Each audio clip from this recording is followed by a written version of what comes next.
आज की इस वीडियो में सीखेंगे विल और वुड के बीच अंतर क्या है। विल का मतलब है गा गे गी और वुड का मतलब है गा गे गी। तो दोनों के बीच डिफरेंस क्या है। जैसे रवि किताब खरीदेगा, Ravi will buy a book, Ravi किताब खरीदेगा, Ravi would buy a book. दोनों में कौन सा सही है। विल का प्रयोग किस कंडीशन में, सिचुएशन में, स्ट्रक्चर के साथ किया जाता है और वुड का प्रयोग किस कंडीशन में, सिचुएशन में, स्ट्रक्चर के साथ किया जाता है, आज की इस वीडियो में सीखने वाले हैं। यूज ऑफ विल और इसका मतलब है गा गे गी। मतलब जब भी आप पहचान हिंदी की बात करते हैं तो गा गे गी से आप करते हैं। विल का प्रयोग तब करते हैं जब फ्यूचर का कोई टेंस बनाना हो, मतलब फ्यूचर में कोई काम करेगा। इसका स्ट्रक्चर कुछ इस प्रकार से होगा, सब्जेक्ट विल V1 ऑब्जेक्ट। अब मैं अगर इंग्लिश ग्रामर की बात करूं तो विल का प्रयोग और इसके साथ साथ सेल का प्रयोग, जैसे कि वॉज और वर आता है उसी तरीके से विल और सेल का प्रयोग होता है। सेल का प्रयोग अगर इंग्लिश ग्रामर के अनुसार देखा जाए तो आई और वी के साथ करते हैं और विल का प्रयोग आई और वी को छोड़कर सभी के साथ करते हैं। तो इस तरीके से आप समझ सकते हैं इंग्लिश स्पीकिंग में विल का प्रयोग सभी के साथ किया जाता है।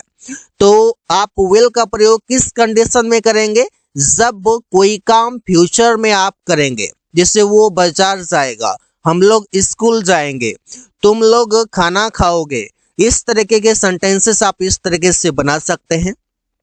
तुम खाना खाओगे तो सेंटेंस बनेगा यू विल ईट फूड। अब विल के साथ V1 आएगा जो कि आप ईट देख सकते हैं। मेरा भाई कार चलाएगा, my brother will drive a car. My brother will drive a car, मेरा भाई कार चलाएगा। इस तरीके से बोल सकते हैं। विल का प्रयोग करना काफी आसान है, कई सारे लोग इसको जानते हैं, लेकिन वुड में कंफ्यूजन होता है कि विल और वुड दोनों सिमिलर कैसे, मीनिंग इसका सिमिलर कैसे आता है, कंडीशन क्या है। अगर आप विल और वुड में डिफरेंस करना सीख जाएंगे तो फिर आप आसानी से समझ लेंगे कि विल का प्रयोग कहाँ पर करना है और वुड का प्रयोग कहाँ पर करना है। वो किताब पढ़ेगा, he will read a book. हम लोग मैच खेलेंगे, we will play the match. तो यहाँ पर विल के साथ V1, इसे याद रखना है कि विल के साथ वर्ब का फॉर्म आएगा V1। वुड, वुड का भी मतलब है गा गेगी। इसका कंडीशन क्या है, पहले स्ट्रक्चर देखते हैं। सब्जेक्ट वुड V1 ऑब्जेक्ट आएगा सेम विल के जैसा, लेकिन वुड में क्या होगा कि ये स्ट्रक्चर जो आएगा इससे पहले एक और स्ट्रक्चर आएगा और वो होगा पास्ट का स्ट्रक्चर। पास्ट का सेंटेंस होगा, इसके बाद आएगा ये स्ट्रक्चर, वहां पर वुड प्रयोग करते हैं। तो एग्जांपल से देख लेते हैं। प्रिया ने मुझसे कही कि मैं खाना नहीं पकाऊंगी। कोई काम करूंगी, कोई काम नहीं करूंगी, कोई काम करूंगा, कोई काम नहीं करूंगा। तो पॉजिटिव और नेगेटिव सेंटेंस है। प्रिया टोल्ड मी, प्रिया ने मुझसे बताई कि that she would not cook food, वो खाना नहीं पकाएगी। यहाँ पर तो गागेगी है तो विल क्यों नहीं आ सकता है। विल नहीं आने का कारण है कि इससे पहला जो सेंटेंस है ये पास्ट का है और पास्ट का जब होता है तो इसी के अनुसार इधर का पास्ट का सेंटेंस करना होता है। तो पास्ट का सेंटेंस कैसे करते हैं, जैसे विल का पास्ट वुड होता है, इसी तरीके से कैन का पास्ट कुड होता है, मे का पास्ट माइट होता है। इसी तरीके से आप अलग अलग तरीके से समझ सकते हैं। कैन और कुड से आप आसानी से समझ सकते हैं कोई काम कर सकता है और कोई काम कर सका। इस तरीके से तो विल और वुड प्रयोग किया जाता है। यहाँ पर आप विल प्रयोग कर सकते थे लेकिन ये सेंटेंस नहीं होना चाहिए था पास्ट का। अगर ये प्रेजेंट का रहा था तो बेशक यहाँ पर विल आता। आकाश ने मुझसे कहा कि मैं क्रिकेट खेलूंगा। आकाश टोल्ड मी, आकाश ने मुझसे कहा कि that he would play cricket, वो क्रिकेट खेलेगा। तो वुड क्यों आया, क्योंकि ये सेंटेंस पास्ट का है और जब पास्ट का है तो इसी के अनुसार ये सेंटेंस को भी पास्ट का करना पड़ेगा। तो पास्ट ये तब हो जाएगा जब आप हेल्पिंग वर्ब को प्रेजेंट से पास्ट कर देंगे, विल को वुड कर देंगे, कैन को कुड कर देंगे। रवि ने मुझसे कहा कि मैं बाजार जाऊंगा, तो Ravi told me that he would go to market. अब इसमें कई सारी चीजें चेंज हुआ, इससे कि काना का मतलब होता है इससे, यहाँ पर टोल्ड कैसे हो गया, टेल का टोल्ड कैसे हो गया, तो यहाँ पर इस तरीके के अलग अलग चीजें यहाँ पर चेंज हुआ है।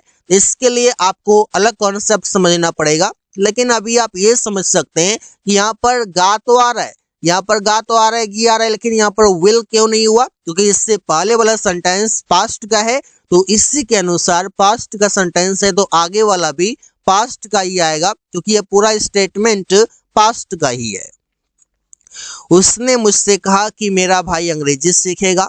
He told me that his brother would learn English। कई आसान सारे वर्ड्स हैं, कई आसान ट्रिक हैं जो कि आप आसानी से समझ सकते हैं और सेंटेंसेस बना सकते हैं। आई होप कि आप समझ रहे हैं। इससे रिलेटेड और भी कुछ वर्ड्स देख लेते हैं ताकि और डाउट ना हो। विल बी मतलब कोई काम कर रहा होगा फ्यूचर में, जैसे स्ट्रक्चर होगा subject will be, V for object. Will be के साथ जो वर्ब का फॉर्म आएगा वो वी फॉर आएगा।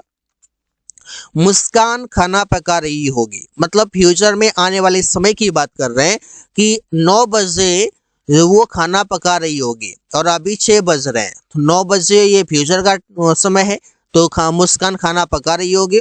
तो Muskan will be cooking food, तुम लोग किताब पढ़ रहा होगा। You will be reading a book, वो अंग्रेजी बोल रहा होगा। He will be speaking English, Aman सड़क पर दौड़ रहा होगा। Aman will be running on the road. अब वुड बी का भी मतलब है इससे हम कि कोई काम कर रहा होगा। यहाँ पर देखिए इसका भी स्ट्रक्चर काफी आसान है, subject would be, V for object. लेकिन कोई काम कर रहा होगा इसका प्रयोग किया जाता है संभावना के लिए, और ये संभावना कब का होता है, तो प्रेजेंट का होता है। प्रेजेंट के लिए, संभावना के लिए आप मे का भी प्रयोग करते हैं, मे का भी प्रयोग कर सकते हैं और वुड बी का भी प्रयोग कर सकते हैं। मतलब यहाँ पर मे बी वी फॉर कर सकते हैं या फिर वुड बी वी फॉर कर सकते हैं, दोनों यहाँ पर वैलिड है। रवि उससे बात कर रहा होगा, Ravi would be talking to him, या फिर Ravi may be talking to him, इस तरीके से कर सकते हैं। तो दोनों तरीके से आप बोल सकते हैं, वुड बी का भी प्रयोग किया जाता है और मे बी का भी किया जाता है। लेकिन मे बी आप ज्यादा समझते हैं तो मे बी भी प्रयोग कर सकते हैं, वुड बी भी प्रयोग कर सकते हैं, जो बेहतर लगे। वे लोग क्रिकेट खेल रहा होगा, तो they would be playing cricket, वो गाना गा रहा होगा। He would be singing a song, Aman सब्जी खरीद रहा होगा। Aman would be buying vegetables. तो ये ऐसे सेंटेंसेस हैं जो प्रेजेंट में संभावना की बात है, मतलब उम्मीद है कैसा कर रहा होगा। जैसे किसी ने कहा कि रवि कहाँ है, मैंने कहा रवि क्रिकेट खेल रहा होगा, तो रवि क्रिकेट खेल रहा होगा, तो ये कब की बात है, अभी की बात है। और खेल रहा होगा ये मैंने देखा नहीं है, खेल रहा होगा, तो मतलब है कि ये पॉसिबिलिटी है। अगर मुझे सच में पता रहता है कि वो क्रिकेट खेल रहा है तो मैं सदा बोलता है वो क्रिकेट खेल रहा है, मैं ये नहीं बोलता कि वो क्रिकेट खेल रहा होगा। जब कोई काम कर रहा होगा की बात करते हैं प्रेजेंट में, तो वहां पर संभावना है। विल हैव मतलब कोई काम कर चुका होगा या कोई काम कर लिया होगा। इसका स्ट्रक्चर काफी आसान है, एग्जाम्पल देखते हैं। प्रिया डॉक्टर बन चुकी होगी, फ्यूचर में एक ऐसा समय आएगा जो कोई काम फिनिश हो गया रहेगा, वहां पर प्रयोग करते हैं। तो Priya will have become a doctor, वो अपना काम कर चुका होगा। He will have done his work, Suresh उससे मिल लिया होगा। Suresh will have met him. Aman एक कार खरीद चुका होगा। Aman will have bought a car. तो ऐसे ही सेंटेंसेस बना सकते हैं कई सारे। ऐसा सेंटेंस में एक्शन होगा जो फ्यूचर में कोई काम फिनिश की बात करेगा, आने वाले समय में कोई काम कंप्लीट की बात करेगा, उसके लिए ये स्ट्रक्चर और ये पहचान। अब वुड हैव, इसका मतलब है कोई काम कर चुका होगा या कोई काम कर लिया होगा। इसका प्रयोग कब करते हैं, subject would have with the object. इसे रखते हैं, उसने खाना खा लिया होगा, तो यहाँ पर क्या उसने खाना खा लिया होगा, तो यहाँ पर भी पॉसिबिलिटी है, यहाँ पर भी संभावना है। तो he would have eaten food, मेरा भाई दिल्ली पहुंच गया होगा। जैसे बोलता है ना कि तुम्हारा भाई कल गया था तो कहाँ है, तो मैं कहता हूँ कि वो दिल्ली पहुंच गया होगा, तो मतलब कोई काम कर लिया होगा, कोई काम फिनिश कर लिया होगा। और किसके तहत? संभावना के तहत। तो बोल सकते हैं my brother would have reached Delhi. Aman match जीत लिया होगा, Aman would have won the match. यहाँ पर भी संभावना है। तुम लोग किताब खरीद लिया होगा, you would have bought a book. जैसे मैंने कहा कि तुम लोग किताब खरीदने जा रहे थे, तो तुम लोग किताब खरीद लिया होगा, तो you would have bought a book. तो ऐसे ही सेंटेंसेस कई सारे बना सकते हैं। So guys, thanks for watching, that's all for today.